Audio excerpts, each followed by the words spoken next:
Highgrade RX-782 Beyond Global, sebuah gunpla yang dirilis untuk memperingati anniversary gunpla yang ke-40 tahun sekaligus sebagai perwakilan perkembangan gunpla selama 40 tahun tersebut. Highgrade Beyond Global ini hadir dalam versi clear color yang kalau menurut gue sih cukup spesial ya untuk dikoleksi karena dia ini limited. Tapi sekeren apa sih? Emang layak gitu untuk dikoleksi ya? Untuk tahu lebih jelasnya, simak aja terus videonya ya, karena di video kali ini gue bakal review si Highgrade Beyond Global ini, si Gundam Kurus Ceking ini. Jadi jangan kemana-mana, mari menggundam, let's go!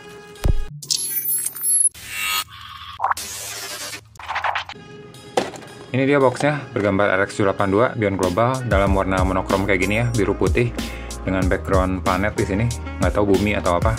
Di sini ada tulisan limited item. Oh ya, buat kalian yang tahu limited itemnya gunpla itu berapa banyak ya? Tulis di kolom komentar ya. Gua nggak tahu berapa banyak tuh. Di sini ada logo 40th anniversary gunpla dan namanya di sini Beyond Global clear color. Terus di sini ada buatan Bandai Spirit tahun 2020 di Jepang ya. Dan di sini ada logo Bandai Spirit warna biru kayak gini. Terus bagian bawahnya kayak gini, tulisan aja. Ini bagian sampingnya, diskon 50%, paid lunas.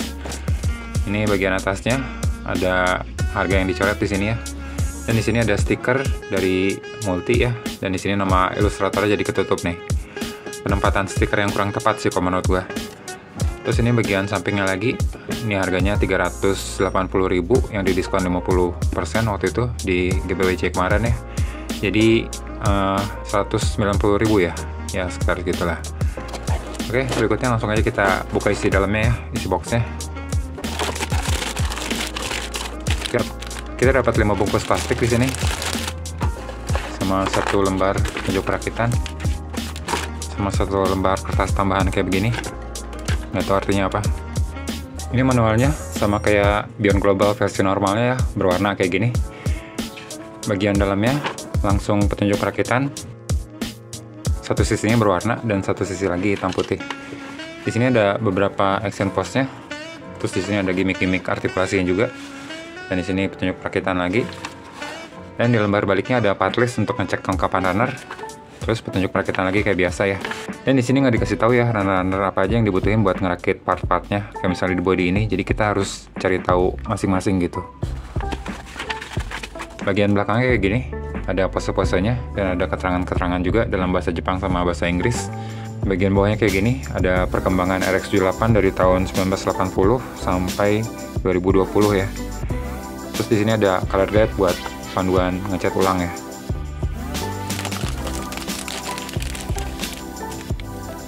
Untuk runnernya pertama kita dapat runner A untuk bagian shield dan juga untuk bagian waist di sini, dan juga warna kuning clear kayak gini untuk bagian torso dan waist juga.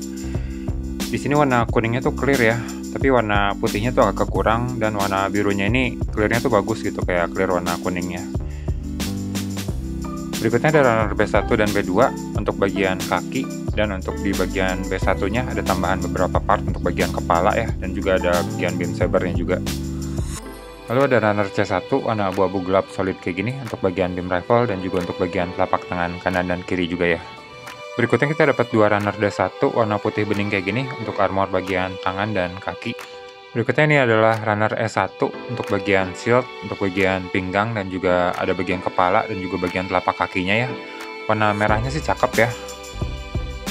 Next ini runner F1 untuk bagian inner frame, ada untuk bagian backpacknya juga, dan juga inner frame di bagian waist dan inner frame di bagian shieldnya juga ya.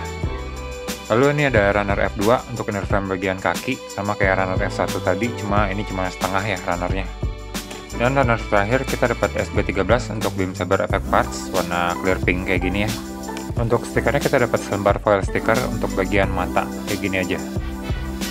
Total runner yang kita dapat di sini ada 10 runner, dan sekarang gue mau ngerakit dulu, nanti kita lihat hasilnya bareng-bareng ya.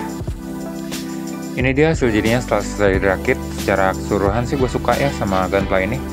Proses ngerakitnya juga asik sih, nggak ada masalah.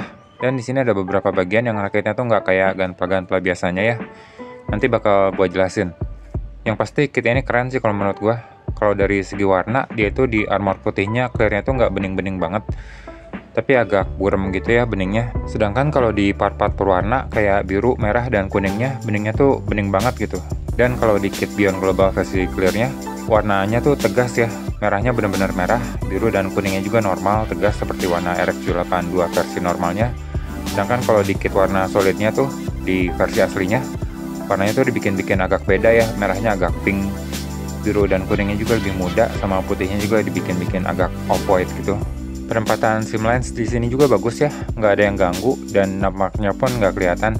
Jadi secara desain sih udah bagus ya menurut gua. Biar lebih jelasnya kita lihat aja dari dekat ya. Ini dia penampilannya kalau dari dekat ya. Kita bisa lihat kayak yang gue bilang tadi, warna beningnya tuh di sini nggak bening-bening banget ya. Jadi agak-agak smoky gitu, agak-agak putih gitu, nggak terlalu kelihatan bagian dalamnya.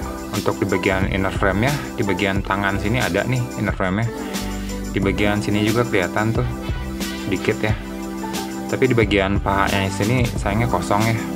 Untuk di bagian betisnya nggak ada inner frame-nya juga. Cuma sebenarnya kalau di sini dibuka, di dalamnya situ tuh ada part yang kelihatan kayak inner frame ya. Jadi bisa dicat kalau kalian mau. Jadi seolah-olah ada inner frame-nya gitu ya di dalamnya sini. Dan untuk proporsi badannya dia tuh kelihatan lebih kurus ya, kelihatan lebih ramping gitu daripada RX78 versi normalnya. Di sini gue ada entry grade-nya untuk di proporsi badan aslinya. Di badannya sini, di perutnya kelihatan lebih ramping ya, dan di bagian tangannya juga kelihatan lebih ramping, dan di bagian kakinya juga kelihatan lebih ramping ya. Jadi kayak seakan-akan RX78 ini tuh udah lebih sering olahraga dan kehilangan 20% berat badannya gitu. Ini bagian belakangnya kayak gini, kelihatan lebih ramping juga ya kalau dari belakang. Bagian desain backpacknya juga agak beda ya, tapi tetap aja keren gitu. Untuk stiker bagian mata nggak gue pakai ya, karena dia udah punya part kuning clear di bagian kepalanya situ, di bagian matanya. Jadi nggak usah pakai stiker juga, udah kelihatan keren gitu. Terus di atas ini nggak perlu stiker juga, karena di dalamnya udah ada part merah gitu ya, nyambung sampai belakang sini, sampai ke kamera belakangnya. Jadi detailnya udah cukup keren gitu ya. Sekarang kita lihat artikulasinya ya. Untuk di bagian kepala dia bisa nunduk sampai ke bawah kayak gini, terus bisa ngadep ke atasnya kayak gini, nggak terlalu banyak ya. Ke samping kanan kirinya kayak gini, dan bisa diputar juga 360 derajat ya.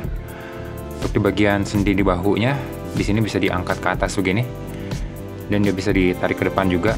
Ada separasi di bagian belakangnya sini, bisa diputar 360 derajat, dan di sini bisa diangkat ke atas sampai segini. Di sini ada sendi putar juga. Untuk siku tangannya bisa mentok sampai gini. Terus di pergelangan tangan ball joint itu biasa. Dan di bagian lengan sini bisa ditarik keluar kayak gini ya, untuk masang shieldnya di sini. Dan dia nambahin artikulasi juga di sini, kayak gini. Untuk di bagian pinggangnya bisa diputar juga 360 derajat, dan bisa digerakin ke kanan kiri kayak gini. Sama ke depan belakangnya juga bisa digerakin kayak gini ya. Tuh. Terus untuk di bagian waistnya, di sini bisa digerakin satu persatu kayak gini. Tadinya nyatu, cuma bisa dipisahin di bagian tengahnya situ. Jadi bisa diangkat ke depan kayak gini. Sama di bagian side skirtnya bisa diangkat kayak gini. Ada bagian yang netap di situ. Jadi perakitannya tuh nggak langsung dipasang kayak gitu aja ya. Jadi bagian ini tuh dikunci sama bagian di tengahnya sini. Sama dengan bagian back skirtnya di sini. Di sini bisa diangkat ke atas sampai segini. Nah, bagian itu nggak langsung dipasang gitu aja, tapi harus di bagian yang kuning ini masuk dulu, baru dikunci lagi dengan bagian yang putih ini. Sama dengan bagian di lengannya sini ya. Jadi bagian lengannya tuh harus dipasang dulu, terus ditutup sama armor bagian luarnya, terakhir ditutup lagi sama shoulder armornya. Cara pemasangan kayak gini tuh bikin sendi-sendi di bagian pundaknya itu jadi lebih kuat ya, jadi lebih kokoh gitu, nggak gampang lepas sebenarnya sih. Di bagian back skirtnya sini ada lubang untuk masang beam rifle-nya ya. Untuk artikulasi di bagian kaki, ke depannya bisa sampai segini. Belakangnya juga bisa sampai belakang banget ya, karena back skirtnya bisa diangkat kayak gitu. Di sini juga ada artikulasi lagi di sini, jadi kakinya bisa digerakin kayak gini atau digerakin kayak gini tuh, kelihatannya. Terus di sini ada sendi putar, di bagian lututnya ada double joint, bisa dilipat sampai belakang kayak gini.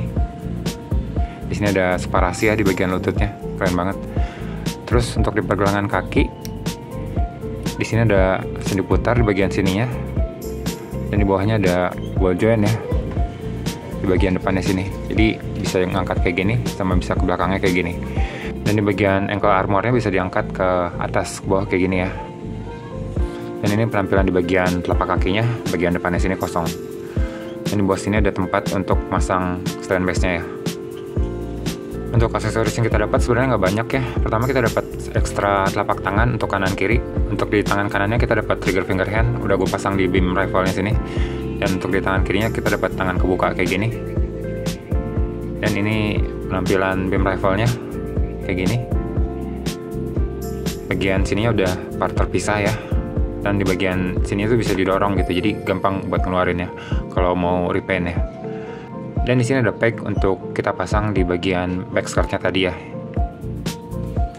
Dan kita juga dapat shield kayak gini, bentuknya kayak gini ya, lebih kecil daripada shield RX-78 versi entry grade-nya kayak gini. Tapi dia punya detail yang bagus ya.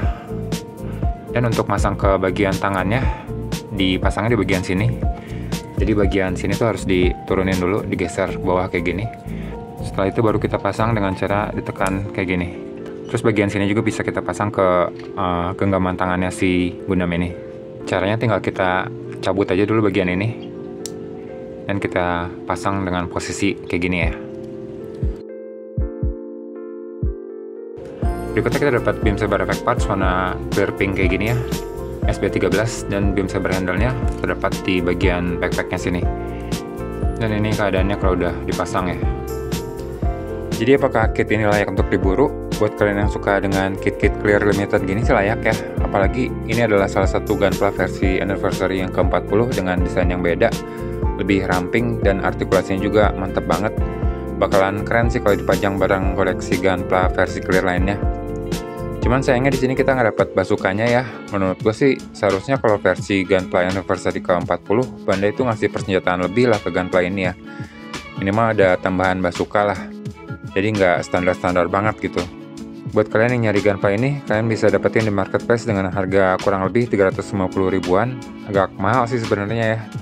Jadi kalau kalian dapat diskon di acara Gunpla Expo sih menurut gua sikat ya sebelum stoknya habis, karena udah mulai jarang juga yang jual. Buat kalian yang mau lihat keseruan gua ngerakit Gunpla ini, videonya udah tayang ya di YouTube channel gua. Bisa ditonton via link yang ada di atas ini, dan nanti ada linknya juga di akhir video. Oke, gua rasa segitu aja dulu video review dari gua kali ini ya. Makasih udah nonton, jangan lupa di like kalau kalian suka sama video gua. Jangan lupa subscribe juga dan aktifin loncengnya juga biar kalian nggak ketinggalan video-video gue berikutnya ya. Dan follow sosial media gue juga, ada linknya di deskripsi. Sampai ketemu di video-video gue berikutnya.